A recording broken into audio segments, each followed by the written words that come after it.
What's going on, ladies and gentlemen? Welcome back to the video. In this video, we are going to be recapping the first day of the NCAA Men's Elite Eight. We had two games yesterday for the Elite Eight. We'll talk about both of those games, and we're also going to recap the second day of the Women's Sweet 16. Yesterday, I made a video talking about the whole bracket and kind of where we are right now.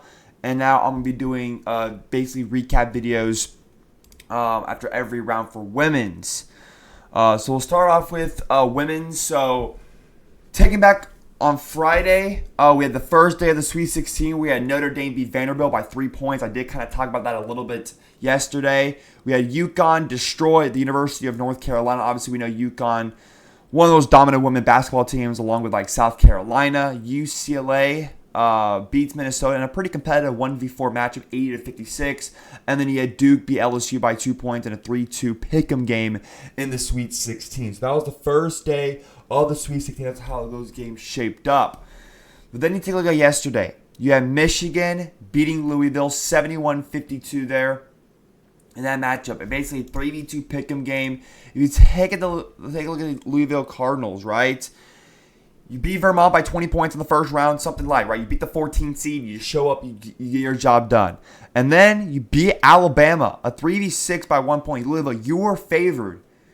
Not heavily, but you were favored pretty comfortably, and you only win that game by 1 point. You survive by a thin thread. And then you lose to Michigan. Like Louisville, they weren't a very strong 3 seed, it looks like. Right now, I don't know much about women's basketball, but it looks like Louisville was a 3 seed, but it didn't really look like they were a strong 3 seed because, you know, they only beat Vermont by 20 points in the first round, which is, I mean, pretty decent, but I feel like as a 3 seed, you got to be more dominant in some of your games. I mean, you barely beat Alabama in the second round. Alabama isn't like this crazy world-ending of a team, and as a 3 seed, you should be able to take care of business, especially in women's basketball. In the second round, like you should at least be able to win by at least 10 points in the second round of women's basketball as a 3 seed. You just should. The Michigan Wolverines in their first round, you know, they destroy Holy Cross, 15 seed. Michigan got the job done. They need to destroy NC State as a 7 seed. Like Michigan, they're a good 2 seed. They get the job done. They just blow out their opponents. They beat Louisville, right, almost by 20 points. And now you got a day with Texas. Michigan, Texas, a 2v1 seed tomorrow, 6 o'clock. So that's going to be a really, really good game. Texas beats Kentucky by over 20 points. Texas as the 1 seed. They're a good team. Now look at Kentucky, a 5 seed, right? They lose to South Carolina in the SEC tournament. Makes sense. South Carolina is one of the best women's basketball team, if not the best. They're the 1 seed, right? They win by over 20 points in that game. Then Kentucky destroys James Madison, right, out of the Sun Belt. James Madison has a 12 seed. Kentucky's not a bad 5 seed. Kentucky is a pretty decent, pretty strong 5 seed. You beat James Madison pretty comfortably, right? You beat West Virginia basically in a pick'em game, and it ended up being a pick'em score. Kentucky ends up winning that game by 1 point, and then you lose to Texas. But Texas is a 1 seed, so I mean Kentucky, they are a pretty good 5 seed. It's just a really bad draw having to get Texas in the Sweet 16. Because if you take a look at the Longhorns, they've only lost 3 games. In the first round, they destroyed the living crap out of the 16 seed Missouri State. Then they destroyed the living crap out of the 8 seed Oregon. And then they win by over 20 points over Kentucky, right? So Texas is just a dominant team. Now that they take on Michigan, so we'll see how that shakes up tomorrow at 6 o'clock. That's going to be a good Elite Eight game. Now we take a look here. We have South Carolina, the Gamecocks versus the Oklahoma Sooners. Easy work for South Carolina as the 1 seed, right? Women's basketball is just such a cookie cutter. South Carolina as the 1 seed, they get the job done. Oklahoma as the 4 seed, right?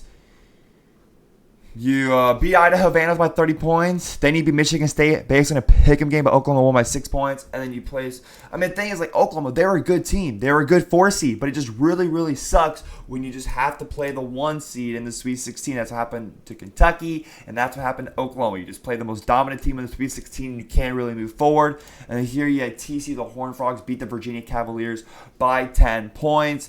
Virginia, they're a pretty good 10 seed, right? I mean, you basically win, right, in the first 4 against Arizona State. To get to the first 4 where you win in overtime against Georgia, that was a pretty good game. And then you beat Iowa. Like Virginia, they're kind of like the Iowa, the Hawkeyes of women's. They're just a team, nothing to lose, basically like some kind of Cinderella run, and the Cavaliers have been keeping it competitive, but TCU ends up winning this game by 10 points nonetheless. So today, 2 o'clock, Notre Dame, UConn, 6v1 matchup, Duke, UCLA, 3v1 matchup, and then you have Michigan, Texas, and TCU, South Carolina. So 6-1, 3-1, 2-1, 3-1, all the 1 seeds are in the Elite Eight. 1-2 seed, 2-3 seeds, and then the 6 seed is the outlier there for Notre Dame. Now we take a look at men's basketball. Yesterday we had the first couple games of the Elite Eight. The first one, you have the Illinois fighting Illinois beating the Iowa Hawkeyes. Wow, this game was insane. This game was absolutely insane. The Iowa Hawkeyes basically had, I would say, full control for most of this game. The first half, it felt like Iowa Hawkeyes were in full control and they were going to win this game. Wow, Iowa was only up by 4 at the end of the first half. Iowa, they were shooting pretty phenomenally. They were basically in the front runner seat playing phenomenal defense. They looked like they wanted this game more than Illinois. But in the second half, Illinois destroys Iowa 43-27 on the outscore in that second half. Iowa, it was a good game in the whole first half, early parts of the second half, but Illinois, something happened at halftime. Illinois completely flipped the switch and they won. I mean, 25 points from Kean Wagler. He was exceptional. 17 there by Stokovic, 13 from Visix, Tomislav. So Illinois, they did good, man. I mean, they come out here, they win their region, they're now moving on to the Final Four. I mean, the thing is, it's not a shocker that Illinois is in the Final Four as a 3 seed. But it is kind of like, I don't think a lot of people chose them because you had the Florida Gators and the Houston Cougars on their side of the region.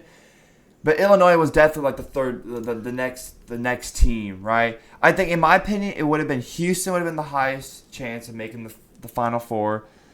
Then it would have been Illinois, and then it would have been Florida, right? But I chose Houston, and of course, they get eliminated. Then we have this game. We have the Wildcats beat the Purdue Boilermakers. I mean, this is a good game. 1v2. I mean, I told you Arizona was going to win this game by 10-plus points. They ended up winning that game by 10-plus points. I mean, the fact that Arizona won this game by over 10 points against a phenomenal, exceptional Purdue Boilermakers team just shows you how dominant Arizona is. Purdue, they dominated the first half. They were up by 7 points. They dominated early parts of the second half, just like the Iowa game, right?